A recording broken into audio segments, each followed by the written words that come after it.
Welcome friends, আপনাদের সকলকে আমি আমার চ্যানেলে তনিমাস হোম কিচেনে স্বাগত জানাই। আজকে আমি নিয়ে চলে এসেছি এক দারুণ পরোটার রেসিপি। কিন্তু এই পরোটাটা আমি বানিয়ে নেব একেবারে একটা লিকুইড ডো বানিয়ে। আটা মেখে আর আলুর পরোটা বানাবার দরকার নেই। এই পদ্ধতিতে যদি আপনারা পরোটা বানিয়ে নেন তাহলে ব্রেকফাস্ট কি ডিনার খুব চটজলদিতেই কিন্তু এই রেসিপিটা তৈরি হয়ে যাবে। তাহলে চলুন শুরু করা যাক আজকের রেসিপি।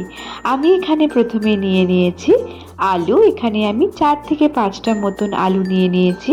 আলুগুলোকে পরিষ্কারভাবে ধুয়ে আমি আগে খোসাগুলোকে ছাড়িয়ে নিই।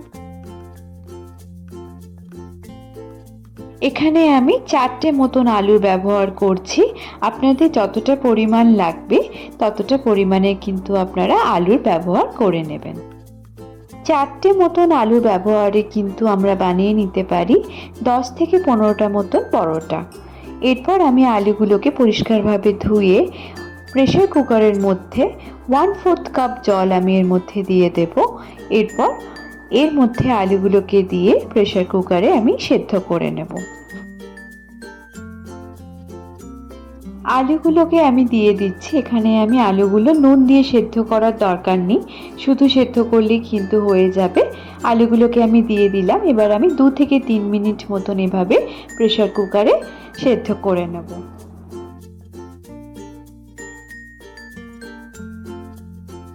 যতক্ষণ আমার আলুগুলো সেদ্ধ হবে প্রেসার কুকারে, এবার আমি একটা বোলের মধ্যে নিয়ে নিচ্ছি 200 গ্রাম মতন আটা। এখানে আপনি আটার জায়গায় ময়দাও ব্যবহার করতে পারেন। আটার মধ্যে আমি নিয়ে নিচ্ছি 1/4 টেবিল স্পুন মতো জোয়ান। তার সঙ্গে নিয়ে নেব 1/4 টেবিল স্পুন জিরে, গোটা জিরে। আর নিয়ে নেব 1/2 টেবিল স্পুন কাশ্মীরি গুঁড়ো লঙ্কা। আর নিয়ে নেব 1 table spoon roasted kasuri methi. 1 table spoon আমচুর পাউডারও আমি এর মধ্যে স্বাদের জন্য ব্যবহার করে নেব। আর নিয়ে নেব 1/4 টেবিল স্পুন মতন গরম মশলার পাউডার। এখানে আমি একটা পেঁয়াজকে ছোট ছোট করে কুচি করে এখানে আমি এই আটার সাথে মিক্স করে নেব। আর নিয়ে নেব ধনে পাতা কুচো করে সামান্য পরিমাণে কুচো করা। আমি এখানে কাঁচা লঙ্কা নিয়ে নিচ্ছি আর সামান্য আমি এখানে জল ব্যবহার করে নিচ্ছি ডোটা বানাবার জন্য। ভালোভাবে আগে এটাকে শুকনো অবস্থায় এভাবে নাড়াচাড়া করে মশলাটাকে আমি মিক্স করে নিচ্ছি। এই লিকুইড ডোটা বানাবার জন্য কিন্তু প্রথমেই আগে অনেকটা পরিমাণের জল দেবেন না। আগে অল্প পরিমাণের জল দিয়ে ভালোভাবে এভাবে একটা চামচ দিয়ে পুরো মশলাটাকে মিক্স করে নেবেন। এরপর আমি এর মধ্যে দিয়ে দেব 50 গ্রাম মতন ফ্যাটানো টক দই। সামান্য একটু টক দই ব্যবহার করলে কিন্তু ডোটা একেবারেই নরম হবে এবং পরোটাগুলো ভীষণ নরম হবে। ওই একই কাপে আমি অল্প সামান্য আর একটু জল এর মধ্যে ব্যবহার করে নিলাম। এখনও দেখছেন কিন্তু আমার ডোটা পাতলা হয়নি, বেশ ঘনই কিন্তু আছে। ধীরে সুস্থে আমি আরেকটু পরিমাণ জল দিয়ে ভালোভাবে এভাবে মিক্স করে দিচ্ছি। ঘনতাটা কিন্তু এতটাই রাখবেন, খুব বেশি পাতলাও করিনি আবার খুব বেশি কিন্তু ঘনও করিনি। দেখতেই পাচ্ছেন কনসিস্টেন্সিটা আমাদের কীরকম রাখতে হবে। এরপরে সিদ্ধ করা আলুগুলোকে আমাদেরকে একটা গ্রেটারের মাধ্যমে ভালোভাবে গ্রেট করে নিতে হবে। আপনারা স্ম্যাশও করে নিতে পারেন, তবে গ্রেট করে নিলে কিন্তু ডোয়ের সাথে মিক্স করতে খুব বেশি সহজ হয়ে যাবে। সবকটা আলু আমার গ্রেট করা হয়ে গেছে। এরপর গ্রেট করা আলুটাকে আমি ব্যাটারটার মধ্যে ভালোভাবে মিক্স করে দেব।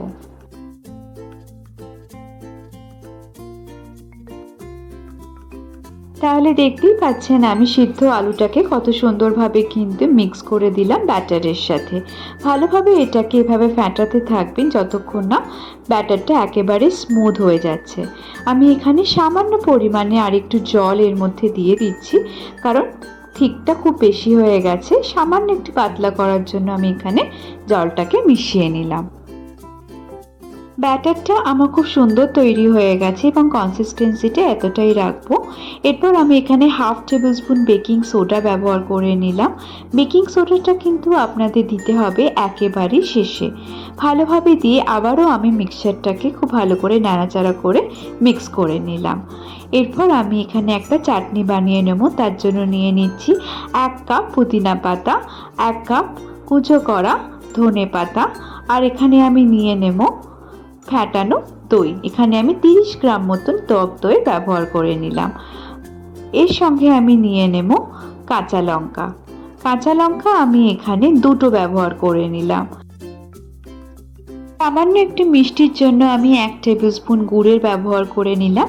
আপনারা এর জায়গায় চিনির ব্যবহারও করতে পারেন। মিক্সিং জারে পুরোটাকে আমি এর মধ্যে ঢেলে দিচ্ছি এবং এটার একটা স্মুথ গ্রিন চাটনি আমাদের এখানে তৈরি হয়ে যাবে।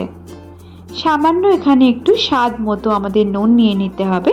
আমি এখানে 1/2 টেবিল স্পুন নুনের ব্যবহার করে নিচ্ছি। পুরোটাকে খুব ভালো করে মিক্স করে এটার একটা সুন্দর গ্রিন চাটনি আপনাদের তৈরি হয়ে যাবে। দেখতেই পাচ্ছেন কত সুন্দর আমাদের গ্রিন চাটনিটা তৈরি হয়েছে। এরপর একটা তাওয়ার মধ্যে আমি 1 টেবিল স্পুন ভেজিটেবল অয়েল নিয়ে নিলাম। এখানে আমি সানফ্লাওয়ার অয়েল ব্যবহার করেছি। 1 হাতা ব্যাটারকে আমি এভাবে ছড়িয়ে দিলাম এবং ব্যাটারটাকে খুব সুন্দরভাবে আমি স্প্রেড করিয়ে নিচ্ছি। গোটা প্যানে কিন্তু আমার ব্যাটারটা খুব সুন্দরভাবে স্প্রেড হয়ে গেল। এরপর আমাকে এই একটা দিক অন্তত 1.5 থেকে 2 মিনিট মতন লো ফ্লেমে এটাকে রান্না করে নিতে হবে। এরপর এখানে আমি 1/2 টেবিল স্পুন তেল ওপরে ছড়িয়ে নিলাম। এখনও দেখতে পাচ্ছেন ওপরটা বেশ কাঁচা আছে।